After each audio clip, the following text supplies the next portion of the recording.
চলতি আমন মৌসুমে national agri care and export limited থেকে আমন ধান 17 ব্রিজ কিনে প্রতারিত হয়েছেন জয়পুরহাটের কৃষকরা। শ্রীলঙ্কা আবারও রপ্তানিতে শীর্ষে।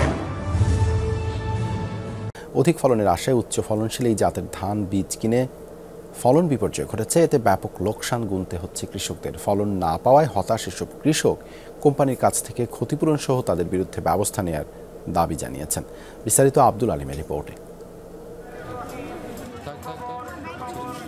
জয়পুরহাটের কালাই উপজেলার বিয়ালা গ্রামের শতাধিক কৃষক মেসার্স জয়পুর সিড এর এই দোকান থেকে কিনেছিলেন বৃধান 17 জাতের আমন ধানের বীজ। ভালো ফলন তো দূরের কথা, আগে পরে শীষ বের হয় সময়মতো ফসল কাটতে পারছেন না কৃষকরা। ক্ষতিপূরণের দাবিতে কৃষি অফিসে অভিযোগ দিয়েছেন তারা। ন্যাশনাল কোম্পানির কাছ থেকে বিনা 17 ধান ক্রয় করি বিয়ালা বাজার ফারুকের দোকানের কাছ থেকে। সেখান থেকে ধান নেওয়ার পর ধান গামড় হওয়ার পর ধান দুই প্রকার শুরু হয়, দুই থেকে মিশাল। এখন ধানের অবস্থা খুবই খারাপ। অর্ধেক অংশ আগে বাড়াচ্ছে, ধানটা কালো হয়ে গেছে, আর অর্ধেক অংশ মনে করেন 3 ফিট 2 ফিট লম্বা। ন্যাশনাল কোম্পানির ধানটা আসলে একেবারে ভুয়াটা কোম্পানি, এর চেয়ে ঠকবাজ কোম্পানি এ বাংলাদেশে আর হয় না। 17 ধান এখন বোঝা যায় না, তো এতটুকু এক সাইজ হয়েছে, বড় এক সাইজ হয়েছে, মানে পাকার সমস্যা।